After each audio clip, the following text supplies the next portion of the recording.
You start it. Hey everybody, good evening. I'm Mitchell. I am a gratefully recovering addict and alcoholic, and I am grateful to be here. My name is Anna. I'm a wife of an addict in recovery, and I'm also recovering myself from codependency. Thanks, guys, for understanding. I was going to say good morning, Laura, because I'm so used to saying that, but good evening, Laura. Thanks for understanding, guys. We've just recognized with having Marie Reese, it's very difficult to do the 2-hour meeting as well. We're still down here in North Carolina. So we are going to come on We Are Recovery instead around this time. And then the 3 weeks starting the 5th until I think it is the 19th, those 3 Mondays, we are going to have other coaches come on to the Monday night family Zoom meeting. And they will be coming on and expressing different topics and sharing their stories with you.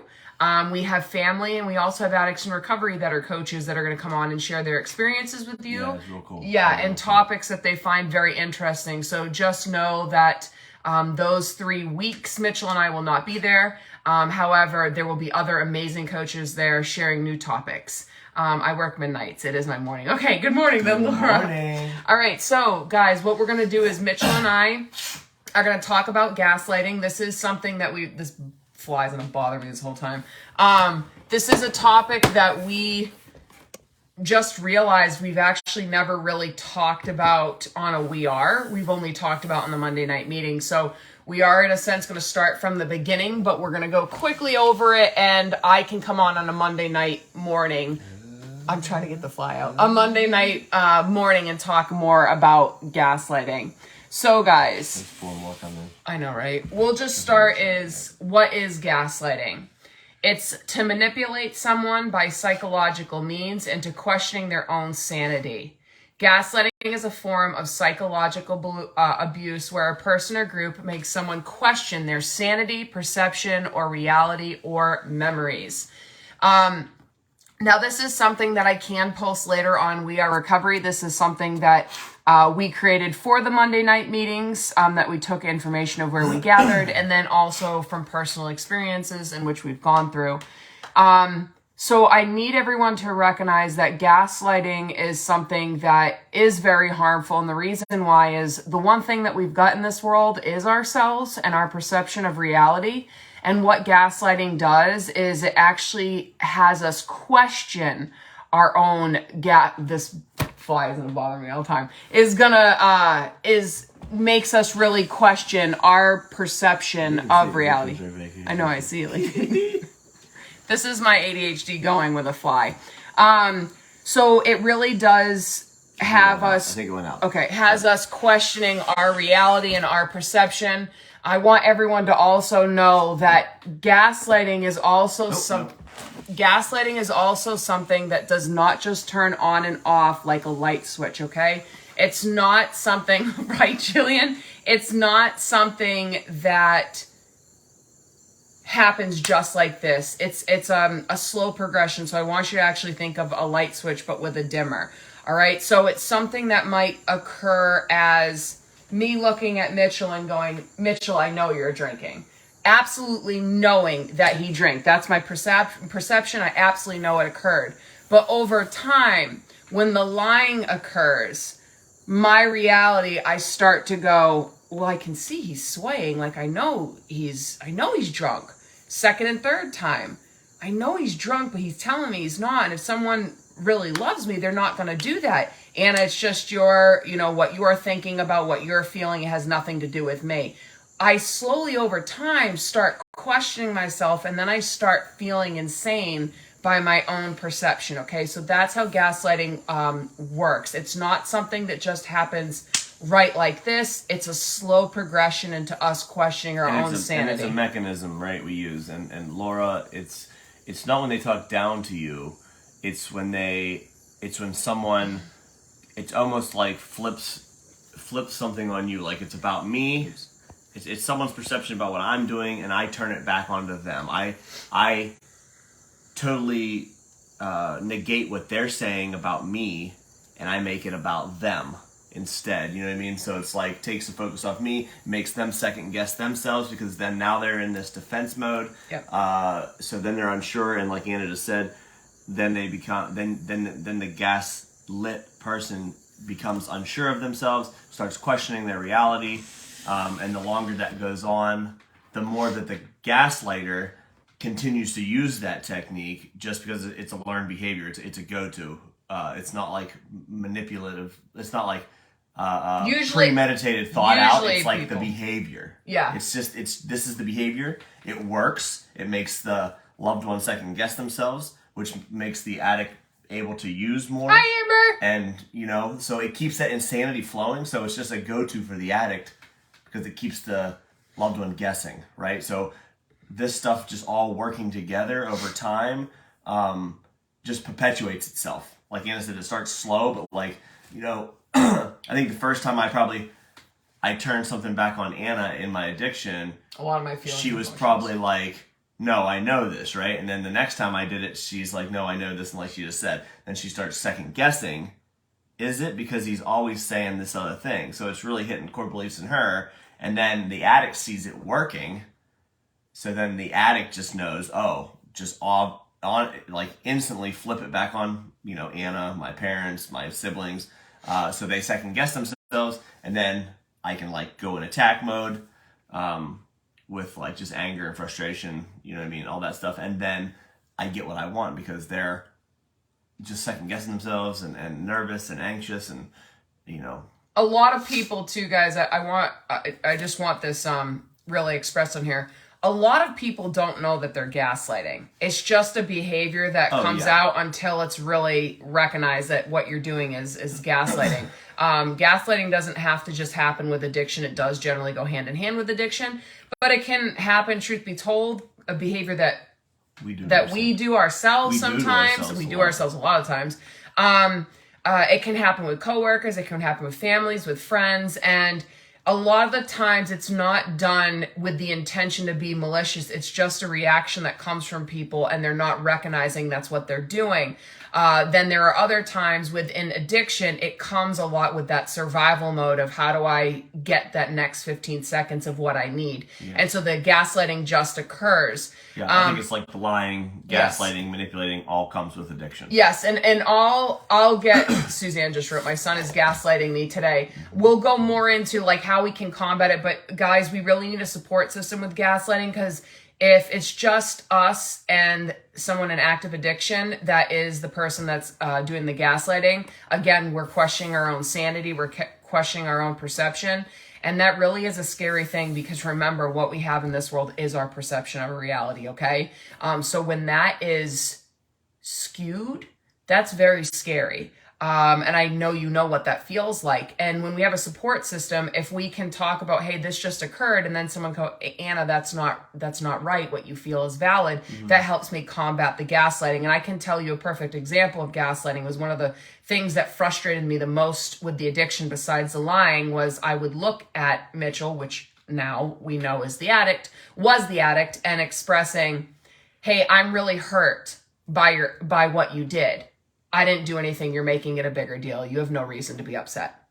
The addict would always tell me how I should feel. And so over time, in the beginning, I basically was like, don't tell me how to feel. I know how I feel. But over time, when it seems to happen thousands of times of telling me I'm overreacting, I start to actually question, am I overreacting? Am I doing something wrong? And then that makes me feel the insanity. Okay, so that's a perfect example of gaslighting. And I think another big one was whenever Anna would be like, this happens all the time. And I'd say it doesn't. It's happened a couple times, right? So in my mind, in the addiction, I'm like, I don't remember all the times that I got belligerent or, whatever. An episode happened while I was drunk or whatever. And I just say, in my mind, I don't remember the other time. So I'd say it hasn't happened that many times. So in my mind, like, I'm thinking it only happened a couple times. But in Anna's, she knows how many times it happens. And that's why we always tell people to keep a journal of things that happen, so you can really look back and see the amount of times these things have happened, to kind of get your sanity back a little bit. Because you have your loved one telling you it hasn't happened that many times. Eventually you start questioning yourself. how many times has it happened? Yep. Does it happen once a month, once a year? What is it? Once a day? I mean, you know what I mean? So it just makes you question yourself. Yeah, and I think also, guys, it really goes hand in hand with the live that Mitchell and I did today is how can we help someone in either active addiction or early recovery? How can we help them that's healthy helping without enabling or controlling? Truth be told, this is one of the ways is what I'm going to express right now is when we recognize gaslighting, and John, like you expressed, sometimes when we say like, I can see what you're doing and it's gaslighting behaviors, they get more upset. Well, our words sometimes don't have the same weight carried as our actions, okay? And so what that becomes is, we'll go into this, a way that we combat gaslighting is saying, my feelings are not up for debate, and then leaving. And the reason why is because we're putting a stand of, this is my belief, this is my perception, I am being gaslit, and I'm not going to stand here for it. I'm going to turn around and go do healthy for me. And that's a hard thing for us to do because I know sometimes we're like, are they winning? It's not about winning, guys. It's about you healing, okay? It's not about you winning. I understand how we get very consumed by it. But what the thing is it's about us healing, okay? And healing is always choosing that healthy, all right? And healthy sometimes is just standing and going, you know what? I know you're gaslighting me. My feelings are not up for debate. And then turning around and going to talk to our support system. Yeah. That's really about healing. You're honestly never going to win with someone who's a toxic gaslighter. You know what I mean? It doesn't matter. If you get your point across that time, like, it doesn't matter. Yes. So what I'm going to do now, guys, is I'm going to go a little bit forward right now. And gaslighting usually happens in a power dynamic. And as we just said, it's not always malicious or intentional. And that's why it's really good for us to stand up for ourselves, to challenge a behavior, and to do our hard. The manipulator holds enough power that the target of gaslighting is terrified to change up the relationship or step out of the gaslighting dynamic because the threat of losing that relationship or the threat of being seen as less than who you want to be seen as to them or to others is quite a threat. So for me, the reason why the gaslighting I know for a fact worked on me is because for quite some time, even though I said, hey, Mitchell, I can't do this for much longer, I still continued to want to try in the relationship. Therefore, I was not willing to leave the relationship yet. So therefore, that's a power struggle. If I'm not willing to step into my power over here and know that there really is a choice, what I'm doing is I'm continuously putting myself into this environment. And what I needed to do is I didn't have to choose to leave, but what I needed to start doing was choosing boundaries for myself to help myself from the gaslighting. Yeah, I think, long enough in a gaslighting relationship, and it could be like your parent from a childhood, from whenever you were a child, like just always changing things, never being good enough, that turns into low self-esteem, negative self-talk. And then we start gaslighting ourselves, like we're not good enough for this. Maybe we are going to go for this job, but then we talk ourselves out of it. So we just like totally just diminish or dismiss all of our great attributes, you know what I mean? Because we are accustomed to that gaslighting. So we start gaslighting ourselves. And Julian, I actually want to express this here. When you just said, for me, if I accuse that's a moth now. For me, if I could accuse my alcoholic husband of gaslighting, he says I'm just using a popular buzzword that means nothing. It's so frustrating. I have to be honest with you. When you accuse him of gaslighting, do you know how he responds back? And more gaslighting. Yeah. That's exactly what just happened, is that what you're doing is trying to grow. And basically what he's expressing is, no, you're growing.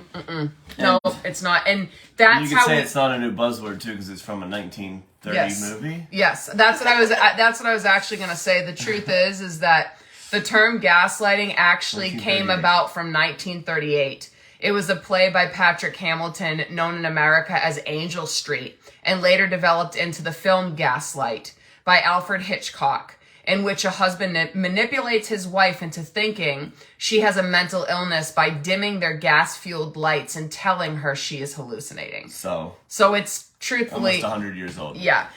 So the reason why I feel it's so crucial for us to gain confidence in who we are and challenging our core beliefs is because that helps us with that power struggle and that power dynamic is we focus more on ourselves rather than the other person, okay? If it is happening by someone you love and care about, you're going to want to believe the other person. And the gaslighter does use this against you sometimes. Is one of the things I used to hear all the time from the addict is, I wouldn't do these things to you. I love you. And that would mess with my mind so much because I do know in my reality that if someone does really love you, they're not going to purposely try to hurt you. So when the person I loved was saying that back to me, that was a real mind game to me because I was like, then maybe I am making this up. Maybe I am just overreacting. And that's how it happens, guys. It's a slow progression in which the gaslighting occurs. And that's also why it's hard to separate the two. Yes. Especially when you're in it. It takes, I think, a lot of hard work and like both people in recovery to start separating those things. Yes. And the reason why I really wanted to express this and I wrote this down was because I feel this is crucial. Many people who are the targets of gaslighting will actually change their perceptions in order to avoid conflict. One of our, or I will say my codependent behaviors is I was very nervous or avoided confrontation like the plague. And sometimes what that meant was even if I knew this isn't right, I actually would tell myself this can't be wrong. And the reason why is because if I told myself this is wrong, that means I had to engage in conflict and I didn't want that. And so with my codependency, it always kept me in my own sickness because I was always choosing unhealthy rather than healthy. So what we're going to go into now, guys, is the behaviors a person displays with gaslighting. And this is more towards like what the questions are that was just asking about what it is. So behaviors a person displays with gaslighting. This is what gaslighting looks like. Lying to you. Sometimes blatant lies. Just how I told you. I know Mitchell's swaying. I know he was drunk, but he looks at me and goes, I'm not drinking. Okay? Discrediting you, which means they may be spreading rumors or gossip about you that are not right. But because we are, again, I don't want to say we are because I don't want to put everyone, but I will speak for myself with my codependent behaviors. One of my codependent behaviors is people pleasing and perfectionism. And if there is gossip going around and rumors, and I feel it is hurting my character or what people think of me, I'm going to fight that. And so for that, that's how gaslighting works too. Now I'm focusing again on other people, not myself, because I'll never be able to control other people, okay? So distracting you, what would happen is changing the subject. That happened quite frequently. I would be talking about something, but then all of a sudden I'd be like, why are we talking about me? Because what the addict would do is shift the conversation and put the blame on me, so it changed the subject. Denying any wrongdoing, even if you have proof. I'm sure a lot of people can relate to this. You find the drug or the drink. Here it is. I found it. I know you're doing it. Nope, that was from last week.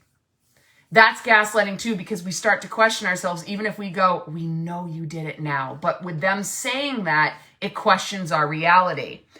Minimizing your thoughts and feelings. That's what we just talked about before. The biggest one that used to aggravate me besides the lying was telling me how I felt. That was a massive one in gaslighting. You know what I'm starting to realize too is what? I think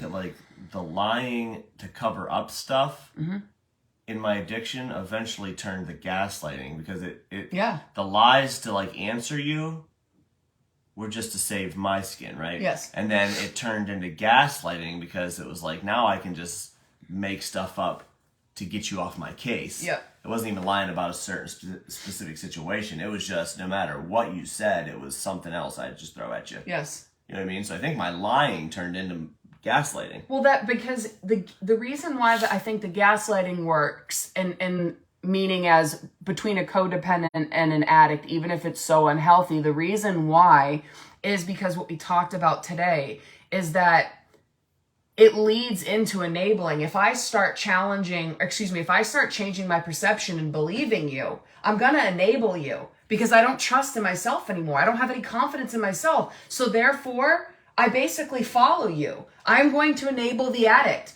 What is hard for me, because then I'm also avoiding confrontation, okay, when I'm enabling you. But when I actually really choose that other hard that's going to lead to new possibilities, usually it gets worse before it gets better, which makes a lot of codependents go back to the old ways, which are unhealthy, because it gets worse, and we don't want to do that. But what we need to do is keep focusing on ourselves, because if we focus on you, we get stuck in the codependency, which then enables you, and then we're both stuck in the sickness. You know? No doubt.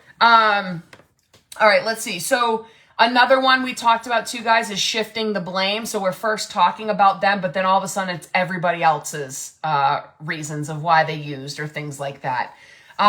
Using compassionate words as weapons or positive reinforcement to confuse you. Here it is again. You know how much I love you. I would never hurt you on purpose. That twisted my mind.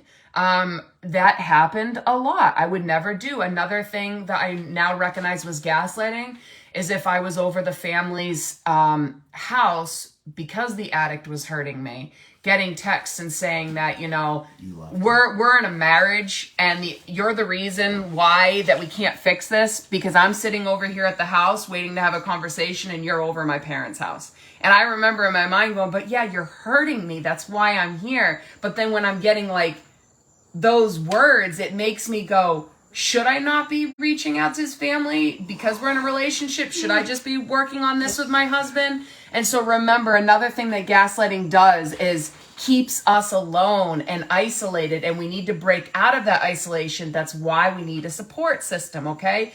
Again, guys, really, please watch our video this morning, because I feel like when Mitchell and I were talking, there were really aha moments even for us, and really one of them is that the reason why it's hard for us not to enable is because you hear that saying, if an addict is happy with you, chances are you're enabling.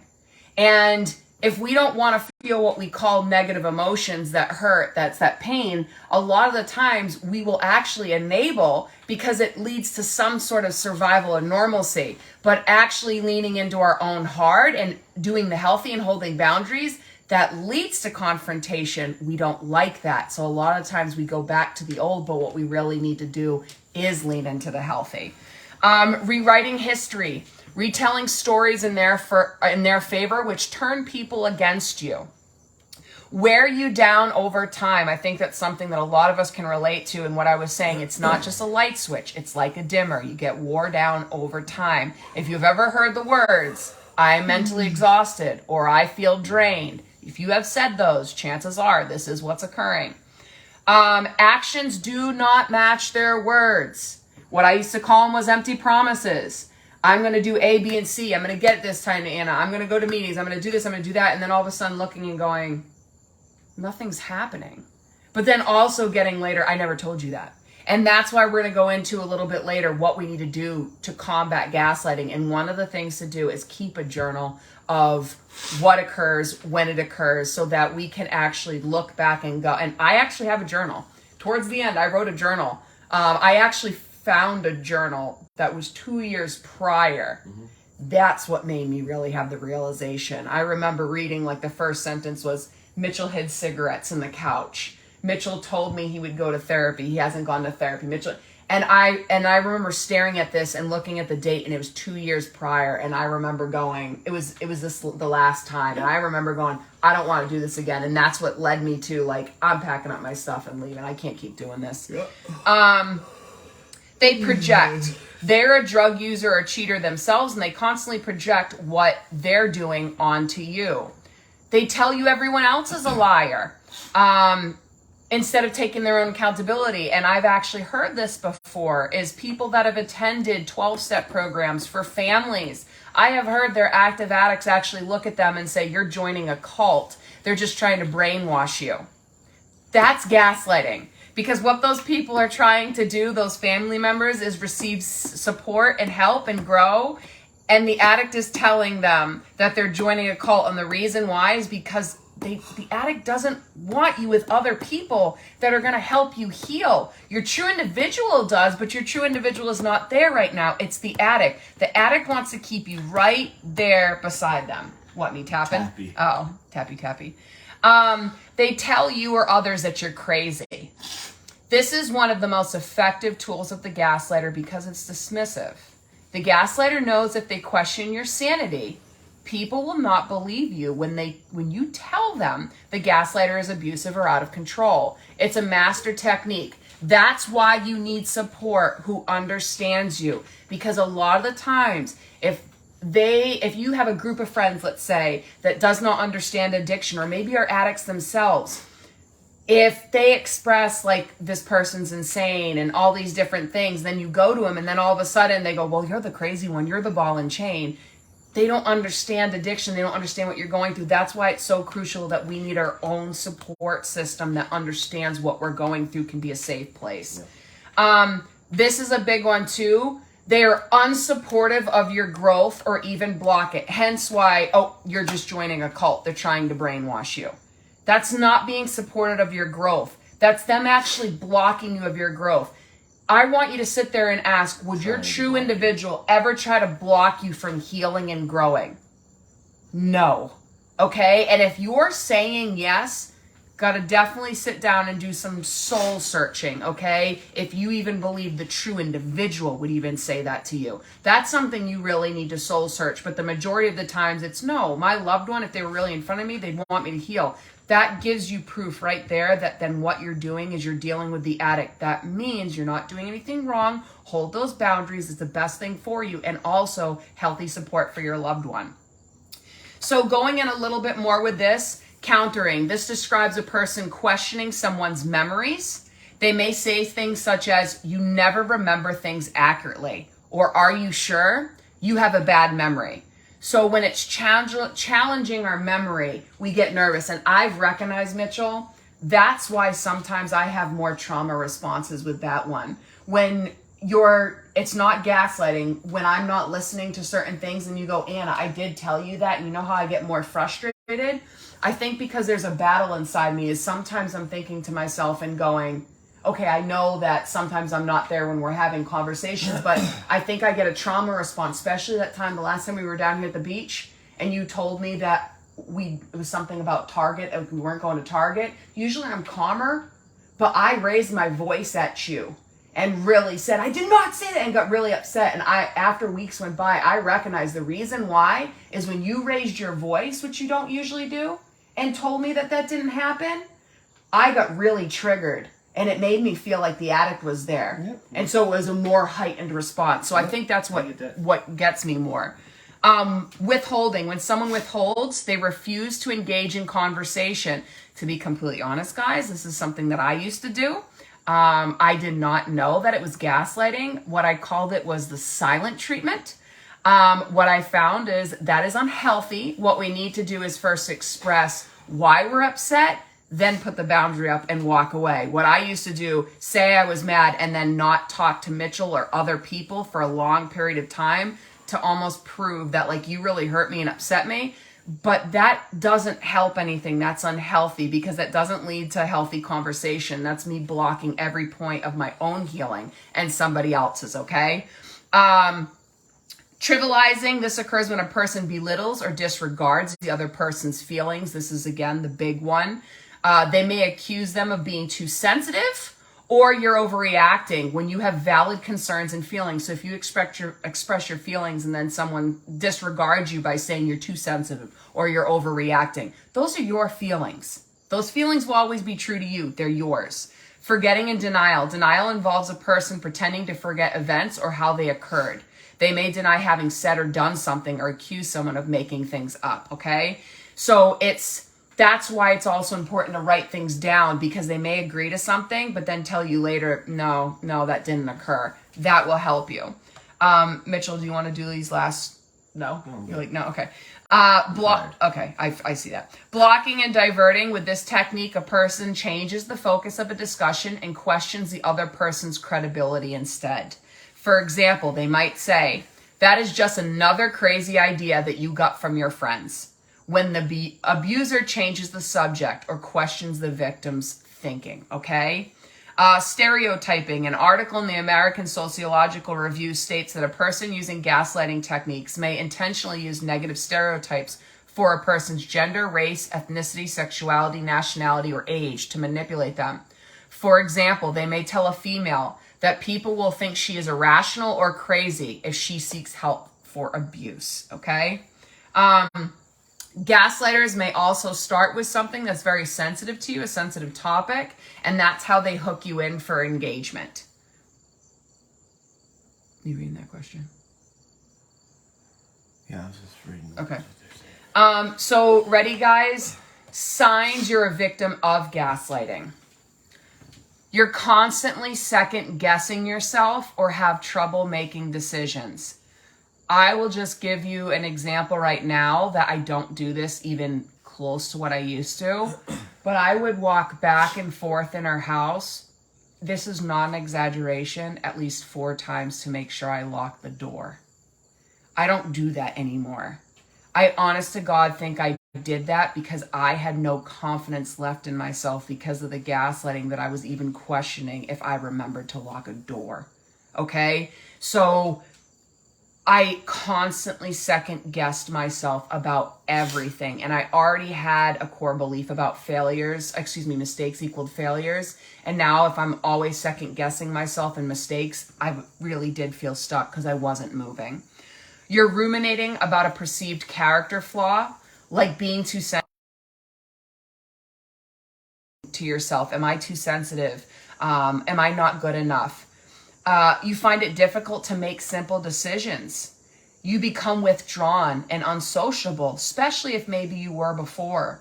You feel confused about your relationship. If you find yourself thinking, I thought I had this great husband, but I just feel crazy all the time. Or I thought I had this partner, but then sometimes I feel like I'm losing it when we're together. Those are things that also say gaslighting can be happening.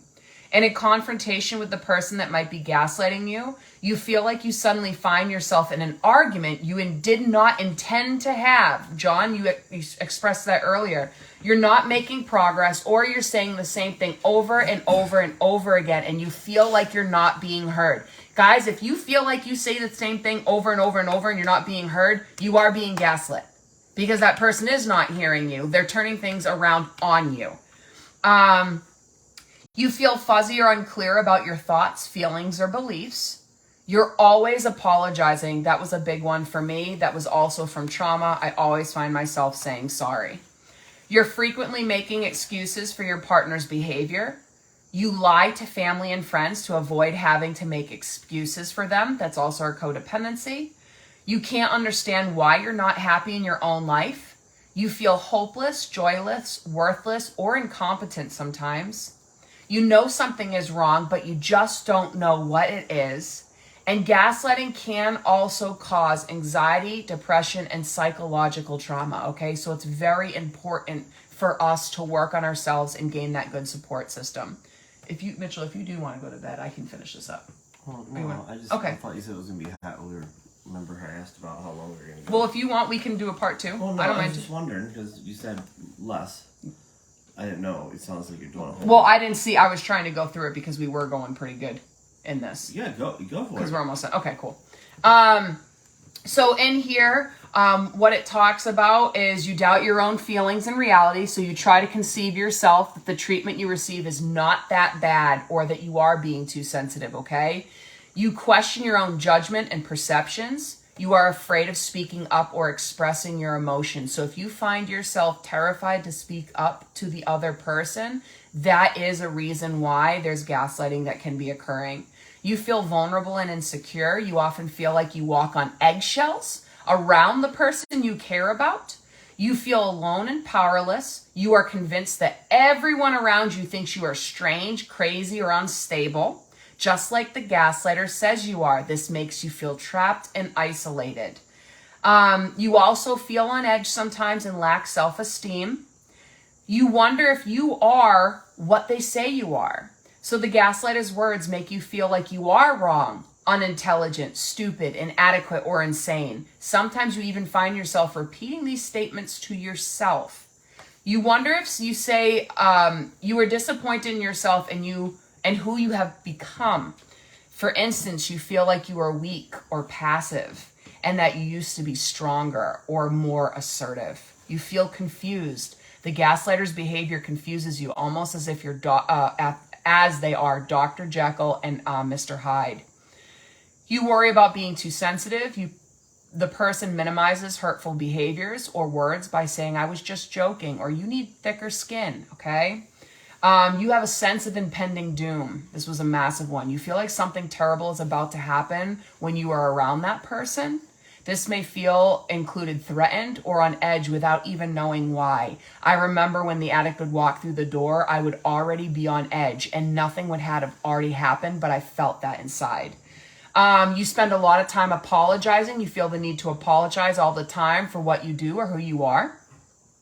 You feel inadequate. You feel like you're never good enough. You try to live up to the expectations and demands of others, even if it's unreasonable. You second guess yourself. You frequently wonder if you're accurately remembering the details of past events. You assume other people are disappointed in you.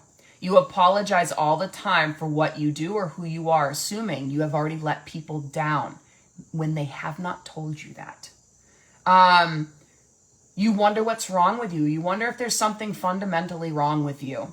You struggle to make decisions because you distrust yourself a lot. If you identify with any of these signs of gaslighting, it's important for you to seek professional help right away, okay? Because left unaddressed, gaslighting can take a significant toll on our self-esteem, physical health, mental health, and so much more. What to do to help you? Educate yourself in gaslighting, okay? Knowledge is power. Keeping a secret diary. This allows a person to track the events, including the date, time, and details of what happened. Talking to a trusted family member, friend, or counselor. Again, guys, you hear me say it all the time. That is why support is crucial. Taking pictures. Always check with your state laws because there are states that don't allow that. But the reason why that happens is it helps us fact check our memories. I expressed this on a meeting one time. I know this might sound crazy to some people, but there was one night I actually took a picture of me crying. And the reason why is because I really wanted to remember that this is exactly how I really felt. What do you mean states don't let you? Some states don't let you record other people. Record what? Just other people in general. And to use in court, you mean, or something? It's just illegal. You have to have someone's consent to record them. I'm like, what are you talking about? Okay. So distance yourself. This helps you feel safe and think clearer. You're out of the fog of the gaslighting. That's what I needed in my journey, in my story. I did need to distance myself from the addict, and that helped me get to clearer thinking. Focusing on yourself, self-care. A lot of people go, oh, self-care. I'm telling you how self-care is so, so important. It's time on ourselves. Practicing positive self-talk. This is a countering technique to the gaslighting. The gaslighting is generally talking down to us, but if we recognize our self-talk and we start becoming our own cheerleader and talking positively, that can help us combat and counteract the gaslighting. Make time for hobbies. The more we focus on ourselves, guys, the less we focus on the person gaslighting us. That's really helps us. Meditation or yoga, I cannot express it enough, and I actually will say it on here. There is something I've been doing for maybe about 3 months now, and Mitchell's been joining me on some of them, is I do a meditation with Kathy Burke. It's $20. It's an hour-long guided meditation. It's been something that helps me tremendously. I haven't been able to do it the last week or two. I think last week.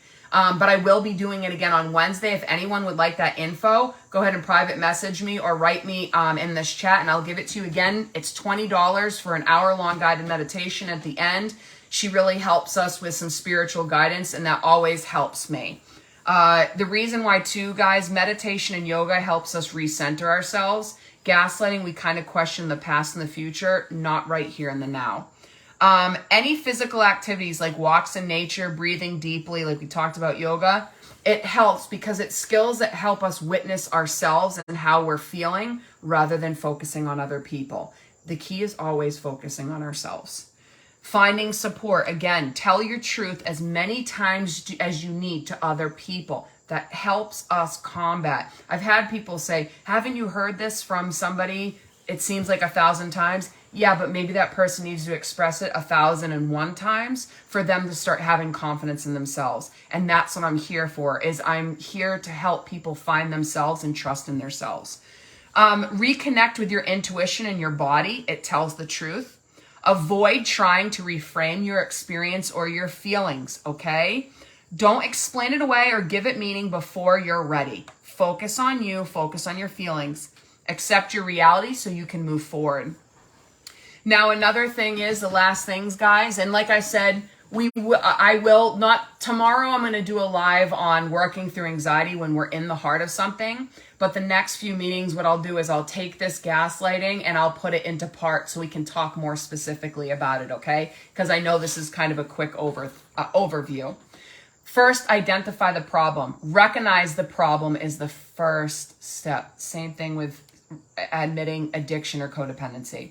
Give yourself permission to feel what you feel. Part of the problem with gaslighting is that it results in the victim questioning his or her own thoughts, values, or perceptions. Acknowledge what you feel. It's true, okay? Give yourself permission to make a sacrifice.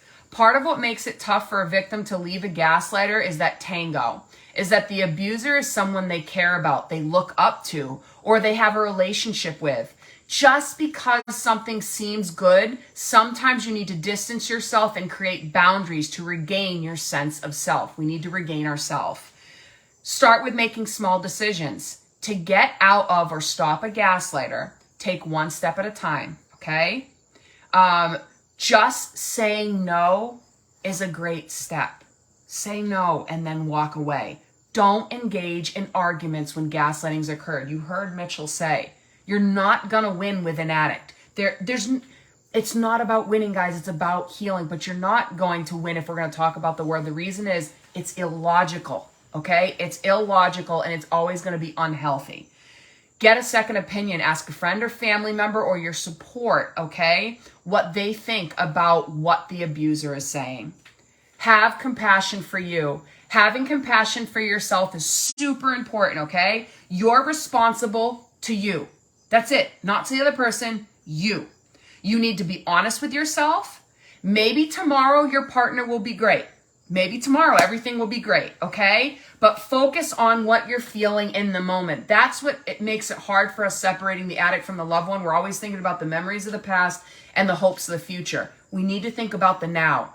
Because those hopes, truth be told, like I hate to say it, but they may never happen, and that helps us. What it does is gets us stuck. We need to think about now. Right now, we can say, this feels like crap and he's driving me crazy. Let's respond to that then. Let's put up boundaries, help ourselves. Reclaim your power and thrive. So responding to gaslighting, when possible, don't engage. You know what gaslighting looks like now. It's not going to come in all like that. Keep gaining more knowledge about gaslighting, but when you see it, don't engage with it. What you can express: we remember things differently if they question your way of events. Just express, we remember things differently, and move away from that person. They're going to try to start questioning things again. Move away. Believe in yourself. I hear you.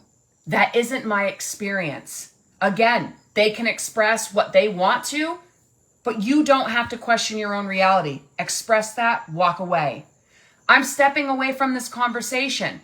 That's a boundary right there. That's your action. If you continue to do this, I'm stepping away from this conversation. If you continue to speak to me in this way, I'm not engaging. That's a boundary right there. You're letting them know what you're willing to accept and not. What you're not willing to accept is being talked to that way. If they keep talking to you that way, you're disengaging. You're going to walk away. And lastly, I love this one, and I wish I knew it in the past. I'm open to discussing a solution with you. I'm not open to debating my feelings. So when the addict would look back and say, you have no right to feel this way, I'm open to discussing a solution with you. I'm not open to debating my feelings. Okay, we have to learn to have confidence in ourselves. Kat just wrote, Mitchell, you're making me sleepy. I'm super tired. I know. We've been going. Well, I think I have something too. I'm sick. I know. I'm hoping it's not the COVID thing. We'll find out. But guys, I know. I really appreciate you guys coming on. Thank you for understanding, for switching this up from the Zoom meeting to here. Like I said, tomorrow, my morning live will be about how to work through anxiety in the moment. And then we'll break this down and go through it in smaller doses to really get what gaslighting is and how to respond to it into other examples and to answer more questions, okay? So we love you guys. We hope you have a fantastic night, and thanks for joining with us. Bye, guys. Love you all. All right, bye, guys.